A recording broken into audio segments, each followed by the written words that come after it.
I had originally drafted a different speech. The goal, focus on everything bright, light, and beautiful. But to be honest, that did not sit well with my soul. Because everything, especially now, is not bright, light, and beautiful.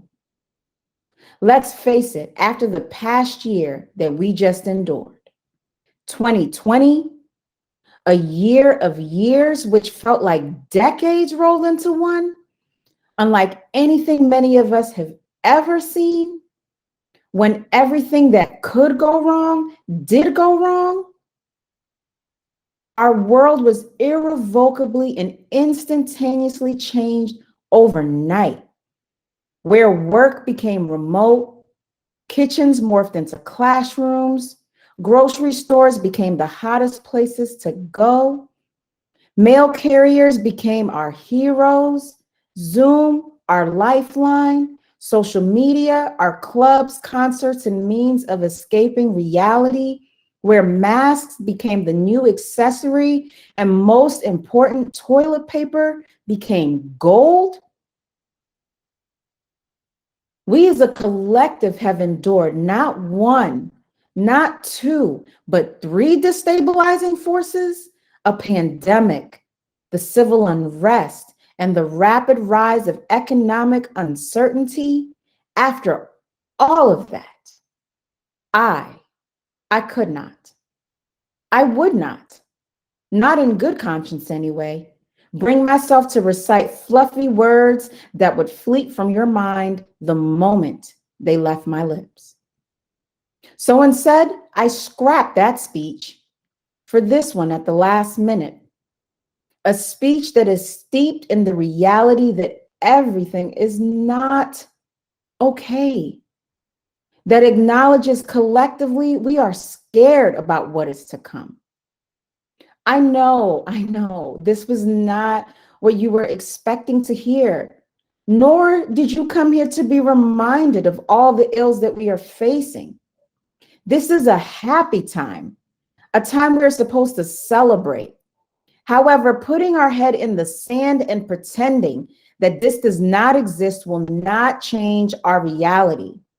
And in times like this, we need to be reminded what we are made of, and that we are not the first generation to face such hardships. And in spite of all of where in which we find ourselves, we can and we will prevail.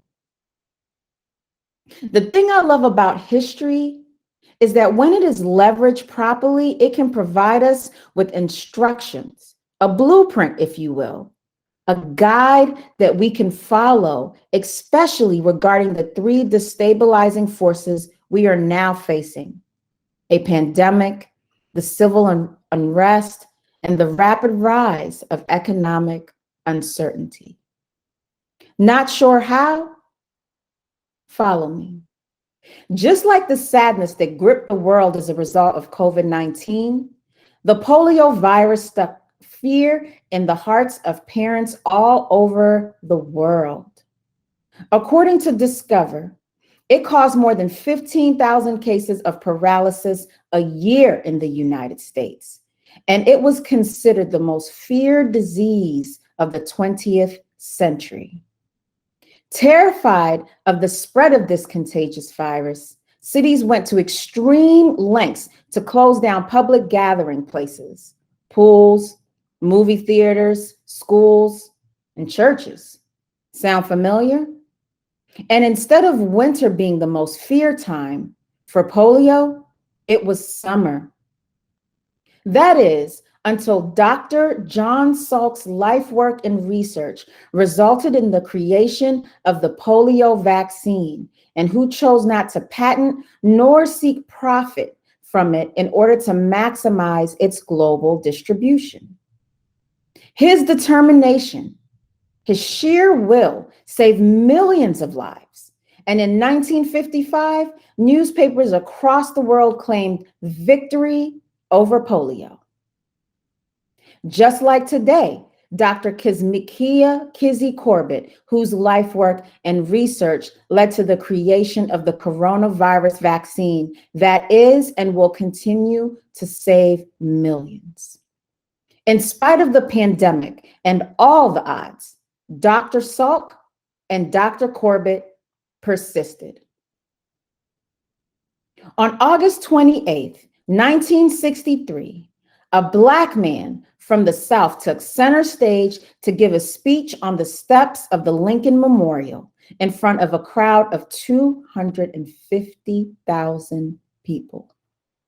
The dreams he uttered would not only become cemented in the lexicon of American history as one of the greatest speeches of all time, but they would become a blueprint that sparked and helped shape the civil rights of not just African Americans, but women, LGBTQ+, and other marginalized groups. Was there pain? Most certainly. Was there danger? Yes. It actually cost him his life. But on January 20th, 2009, one day after deserved to celebrate his life, Martin Luther King Day, the world watched America's first Black president, Barack Hussein Obama, be sworn in.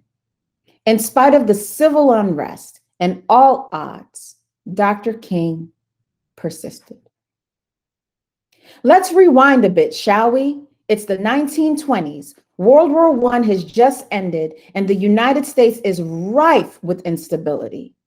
The American economy has begun to contract, causing a brief depression that lasted for about a year, followed by the rapid recovery by 1923, a very mild recession in 1924 and 1927, and the Great Depression from 1929 to 1933. By no means was this period an ideal time to start a business, let alone create a university. And yet in 1925, a group of Baltimore business professionals came together and decided that there was no time like the present to buy a 4-story row house on St. Paul Street and create an institution that would provide educational opportunities for working class men and women of Baltimore. 95 years later, this institution that consisted of 2 professional pathways, law and business, of which 62 law students and 114 business students made up the inaugural class, has now become an institution that has 5 major professional pathways, 70 undergraduate, graduate, doctoral, and certificate programs with an alumnus of over 25,000. This same institution, our beloved University of Baltimore, is now the one that you and I will call our alma mater. In spite of the economic uncertainty and all the odds, our institution's founders persisted. The last story I would briefly like to touch on before I close my speech is my own. But my story does not start with me. Rather, it begins with the decision my mother made at the tender age of 16, which served as a butterfly effect, setting off a series of events that would alter generations to come.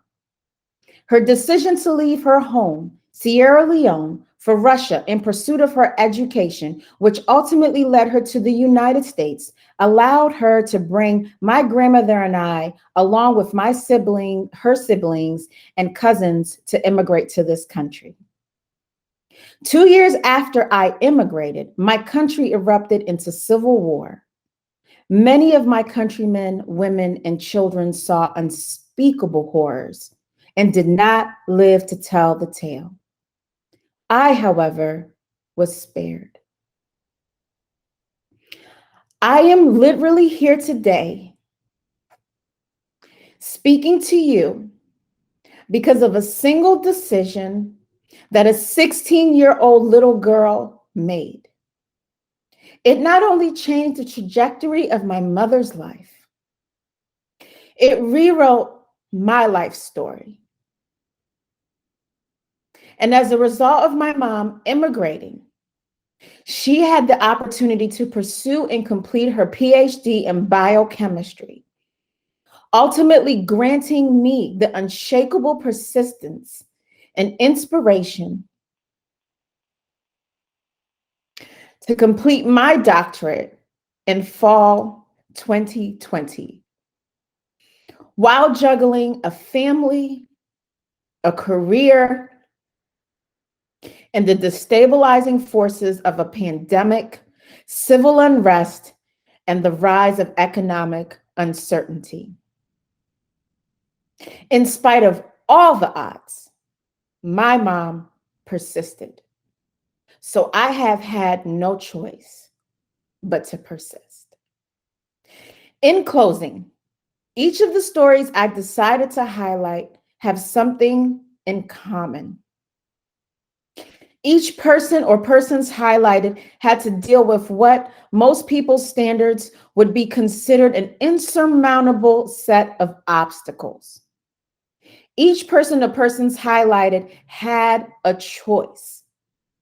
My dear class of 2020 and 2021, I am not here to tell you it will always be okay. Life is hard. 2020 was hard. 2021 continues to be hard. That is the reality. And yes, we are facing destabilizing forces on three fronts: the pandemic, the civil unrest, and the rise of economic uncertainty.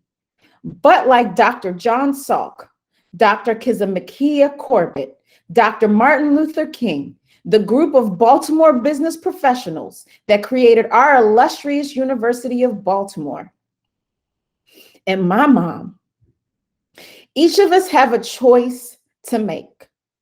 We can accept reality as it is, or we can face the uncertainty head on and rewrite history. We are here. I am here because of the decisions that were made by those that came before us to push forward in spite of and because of. Was it easy? No. And yet and still, they did it anyway.